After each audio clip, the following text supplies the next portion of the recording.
Mayor, I'll see you when the package is ready. Of course. Okay. Ano ba talaga ang negosyo ni boss? Garment. Real estate. Nakakalito naman kayo eh. Ano ba talaga? Garment. Real estate. Ang labo niyo kausap. Kaya ginagarantiyahan ko sa'yo. Pagdating ng katapusan, darating ang gamit. Pero gaya ng dati nating kasunduan, cash on delivery, Mr. Sihuko. Don't worry about it. Money is always there. Whenever the package is ready. Good. Very good. That's why I enjoy doing business with you. Okay. Mario?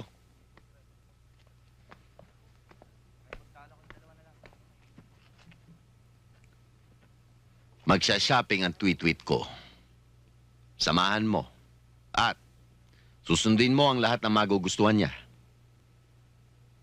Okay? Bye, sweet. Bye. Bye.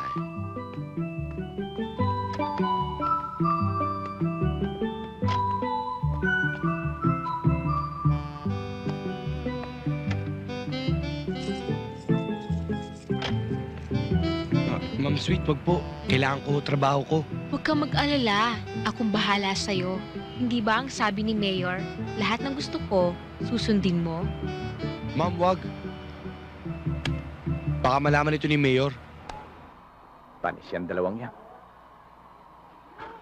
Kung buhay pa yung dating barangay, walang sinabi ang mga yan.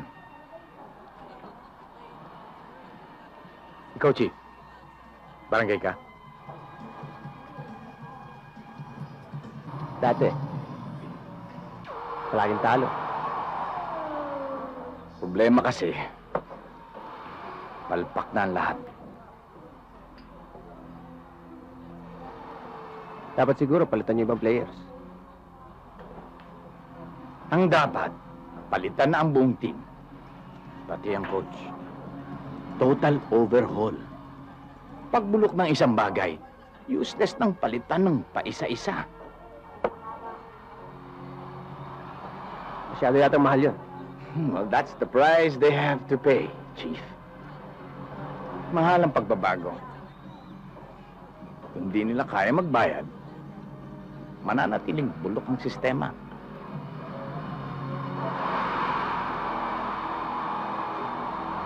Panatiko ka pala. Sawa na lang ako sa kabulukan. Gusto ko makakita ng pagbabago. May ikaw, Chief. Isang ngayon ka pa sa pagbabago.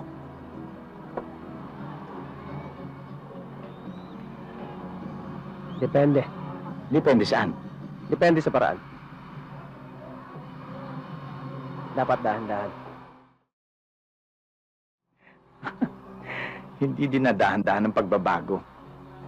Kailangan biglaan. Parang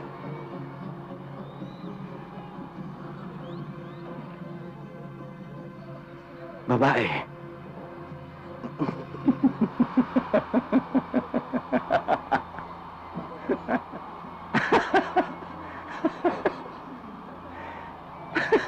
Babae.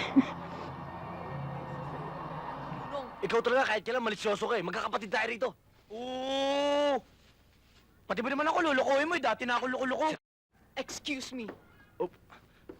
Your cooling system. Ayoko na niyan. Alis na lang ako. Masyado palang baylet ng mga tao dito eh. Alis na tayo. Tol, Let's make love, not war. Tatlong rosas para sa pinakamagandang dilag na napadpad dito sa lugar namin. Para sa'yo. Thank you.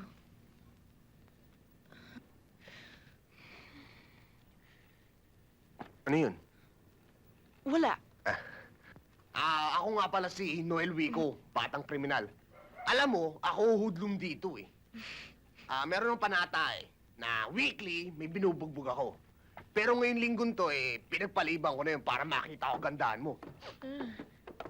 If you're looking for trouble, you found the right place. Makikiraan lang. Sino ba itong antipati kong to? Wala yan. Ang tapang mo pala. Alam mo, yun ang gustong-gusto ko sa isang lalaki. At saka isa pa, bored na ako sa bahay na ito dahil mga kasama ko, puro may mga edad na. Kaya sana palagi mo akong dalawin. Gusto mo, dito na matulog mamaya eh. Ha? Hindi, kasi baka magalit yung utol kong hudlom At eh. isa pa, siksikan na kami rito, no? Para na kami sardinas, no? Sino ba itong tipati kong to? Ay, nako. Ang hirap dito sa Maynila. Ang init-init. Nagkukulay bubuli tuloy ako, eh. Anong kulay bubuli? Mukha ka ng bubuli. Ang hirap naman dyan, yung ibang tao dyan, ayaw pa magpatulog, gusto na namin matulog. Ang kapal na mukha. Ang titindi naman talaga ng mga Doberman nyo dito, no? Ang lalakas ko kumahol. Hoy!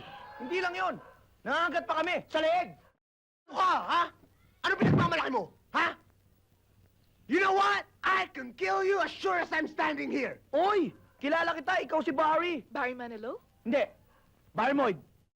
Ano ako? Almoranas? Hindi mo ba ako kilala?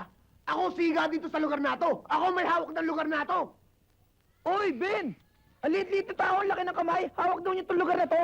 Bing manood ka. Upa ako. Cool, ha? Ang mabuti siguro magderechahan tayo, no? Alam mo si Tol, masyado pang bata itong utol namin para ligawan. Siguro bumalik ka na lang sa ibang araw. After 20 years. Okay ka lang? Siguro talaga dapat ka na umalis, ano? Ha? Alis ako. Pero babalik ako. Noel, hintayin ko ang pagbabalik mo, ha? Sandali. Talagang hindi pwede. Nagiging masyado kayo malapit, eh. Sige, umuwi ka na. Ito lang sabihin mo kay Bing, ha? Sabihin mo, I love you. Oh, sige. Love you daw. Bakit ka ba nakikialam?